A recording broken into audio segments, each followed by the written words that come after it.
This is our Changing State Vote 2024. I'm Matthew Peddie. It's election season, and if you're a new voter, it may be intimidating trying to decipher the flood of campaign ads, figure out your ballot, or even know who it is you're supposed to be voting for. There's good news. Whether this is your first election or you're new to voting in Florida, you still have time to get involved and have your say by voting. The deadline to register to vote for the general election is October 7th. Well, Tara Newsom, you teach political science and government at St. Petersburg College. Why should new voters in Florida care about this election or voting in general? You know, young voters have this idea that they should be represented, and that's an idea that we all share. They've been underrepresented in almost all elections, usually 20 to 30 points behind the average voter.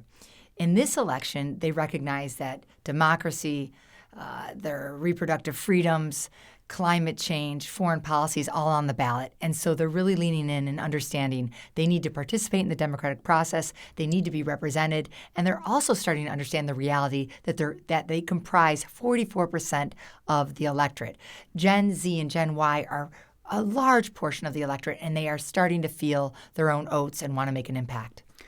How engaged in politics and civic life are your students?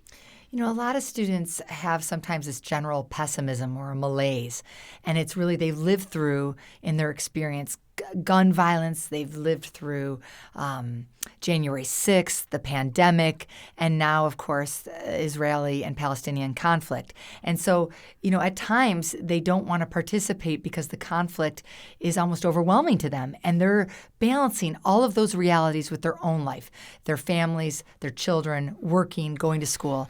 But they're actually really starting to think, okay, I have to pay attention because this election, more than any other, is going to make an impact not only on my life, my community, and the whole world view.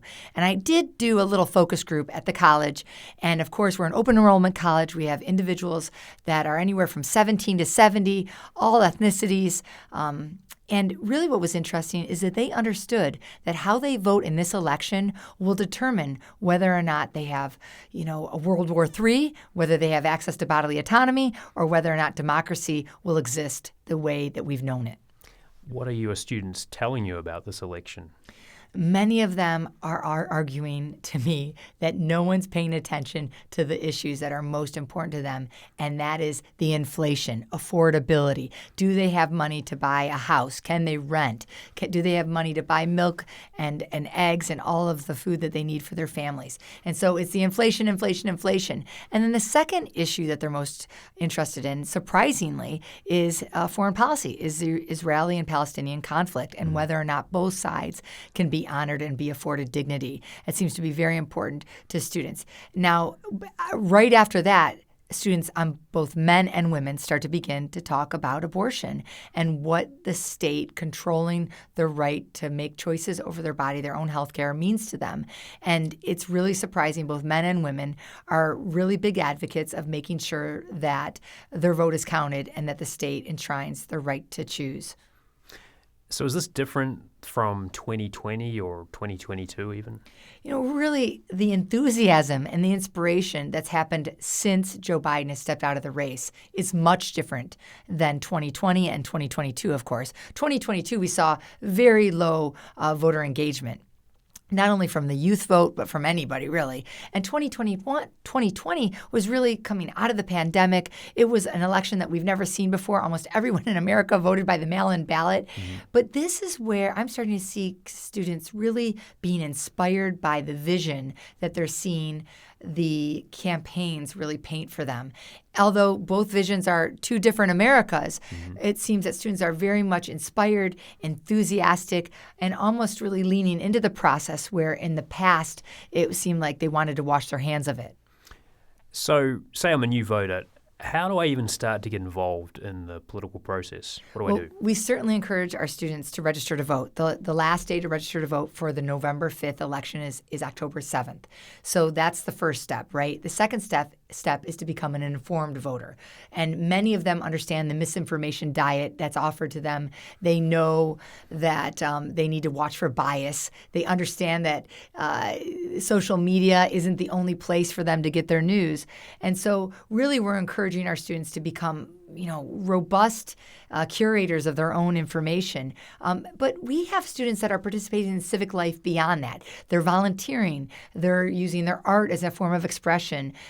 They are making sure that they show up for fellow community members who are in need. And so there's lots of ways to embrace civic life beyond voting, and we're seeing students really dive into those ways as well. The social media piece is interesting, Tara, because last time we spoke to you, and this was during the 2022 election, you said that a lot of students get their information about politics and pretty much everything from social media. So if they're turning away from that, where are they going to for information? Well, that's interesting. They still use social media to become informed, but they're more suspicious of it. Mm-hmm. They understand that it has a bias. They understand algorithms. They understand that piece of it. So we're really trying to encourage students to not only look at their social media, but to go ahead and look at places like NPR, of course, and all of our major cable channels, and to really even look at local news and to just have a diverse diet of information. That's the best that we can do, of course, because in our country, we don't necessarily have ways to regulate misinformation in journalism. So we really are encouraging them to do that information diet.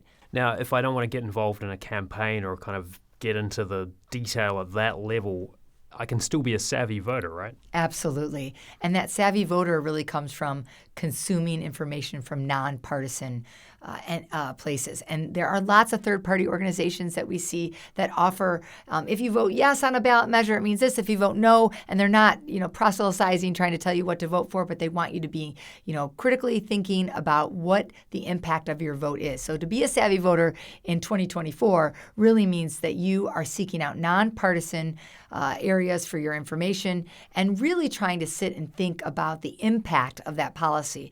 One of the biggest things that we talk about with students and young voters is, what will the impact of you not voting be?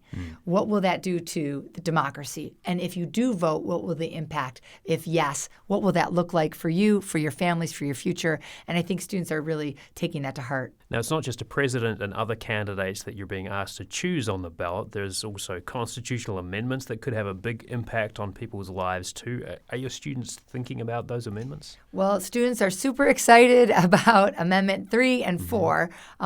With the 6 amendments, they're not necessarily, those are the citizen initiatives, they're not necessarily, riveted by whether homestead exemptions will have inflation attached to them or whether school board races should be partisan, although they are starting to understand that is a tactic for campaigns. Certainly here in Florida, we saw on both sides of the aisle that school board races were partisan and part of that ground game. But they are paying attention to, of course, recreational marijuana, in part not just because they want access to not necessarily be penalized from it. They want to interrupt the pipeline to prison that a lot of students see not only their friends and family go through, but other community members, and that by decriminalizing it, we'd interrupt that and they'd be able to go forward without having a felony conviction, which we know interrupts their ability to access apartments, getting a job, etc. So Amendment number 3 is really important to them. And certainly that tax base, I think many of them are thinking, will help cut the cost of higher ed. That's important to them because that's a big part of their budget. And Amendment number 4 being the right to reproductive freedom in the state of Florida, enshrining that in our state of constitution, that's huge both for our male students and our female students. And that, of course, correlates with our polling that we're seeing all over the country, especially here in Florida, that shows that 69% of Floridians, whether Democrats, Republicans, or no party affiliate, support Amendment number 4. That seems to be reflected on the college campus, that this is a really important amendment for them. And it's not just abortion that they see it as. They see it as bodily autonomy. They see it as the state interfering in their own health care. It doesn't matter if you're a man or a woman. Everybody's got a sister, a brother, a sister, a daughter, a friend, someone that this is going to impact. And we certainly are seeing that students are worried about what that will look like if it doesn't pass. Now, no party affiliation voters are a big part of the electorate in Florida. Is that a trend you're seeing with your students and with young voters in general? When you select to be an NPA, you're really saying, I'm independent. I want to be different than what I see at the top of the ticket for the Republican Party or different than the top of the ticket for the Democratic Party. We're seeing that same commitment to being independent from these parties. We call it de-alignment in our student body. What's interesting about these individuals is that there are trends to watch in independent voters. Sometimes you can align independent voters to be more right, that they lean more right than not. In this election, I think we're going to really be watching, is that going to hold true? And the reason we're asking that question is because of the groundswell of support for Amendment Number 4, the reproductive rights. So we're watching as academicians, are we going to see that independent voter lean right, or are they going to actually lean more left? And what consequence will that have for the Democratic Party? Will that actually pull more of those NPAs towards the top of the ticket for Kamala Harris and Walz and other candidates or not? And, there's a consequence to that. If only a few of those independents voters go to the Democratic Party, it could impact other races like Rick Scott, who in the last election only won by 10,000 votes.